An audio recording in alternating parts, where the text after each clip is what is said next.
You talk about young players and the good news. Obviously, over the weekend, 3 of your golden gems in Luke Cowan-Dickie, Henry Slade, and Jack Nowell signing for 2 years. How pleased are you about that they committed themselves to the club?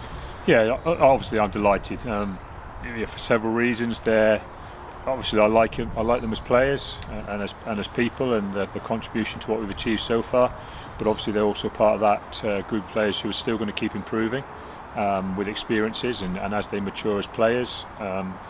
And I think also I'm very pleased because they're part of a wider group who are all staying together, which will allow us to benefit and move forward as a team. And I think those are the kind of things that we've got to try and work very hard to make realistic here. What was nice is, I know it feels like we're announcing them quite late, but these guys were all done quite a long time ago.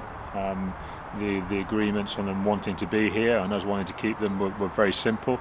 Obviously, I think it's a little bit more complicated than that. They always are, but actually, as a whole, as a group of coaches, we sat down and said we know the guys we want to keep around. We know the people we want to be here.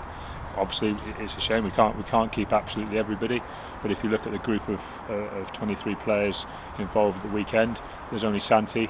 He looks like to be moving on, and I think that means that we are going to keep stepping forward as a group and as a club, and we've got to work very hard to make that happen. And obviously, these guys are coming through our academy, being very important to the supporters here, being very important to us as a club. It's a really important re-signing for us. You said to me when we were talking about it, you don't feel all of them have reached their potential yet, neither. You've got more and more to come from them, and that's exciting. Oh, definitely. I mean, realistically, just even looking at their ages, they should still be improving as players, and they've obviously got to work hard to make sure they keep physically and mentally improving. But I think that's still very capable for them. And I think they're all away at the moment with England. They're all gaining experiences in other ways as well. Those 3, and I think these are the things that a bit like money can't buy.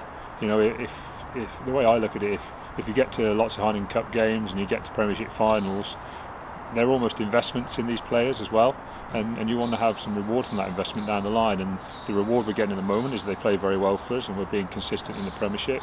The reward we want in the future is to win more finals and do better in Europe, and it's the investment of the game time they're getting now that will make that happen. And I was going to say, they've been here a long time, and although they're early 20s, mid 20s, they've been here a long while now. They know the Chiefs way, don't they? That's right, and it's also important that we keep players around who can, I'm not going to say educate other players coming in, but you maintain a core set of values. We've got some important values here. People know that we like to keep the ball on the pitch. They know we like to try and work very hard and create long moments of ball in play time and moments of intensity in the game that other teams potentially struggle with.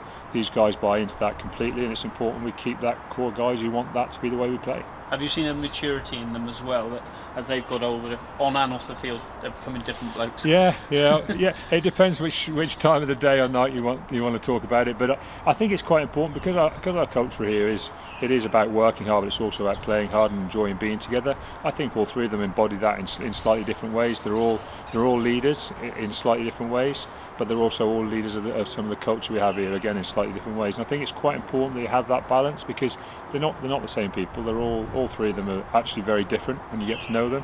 But we don't mind that. We don't mind them being different. But as long as they decide to look at each other on a match day and decide to come together and work very hard for something together, and that's what those guys really embody.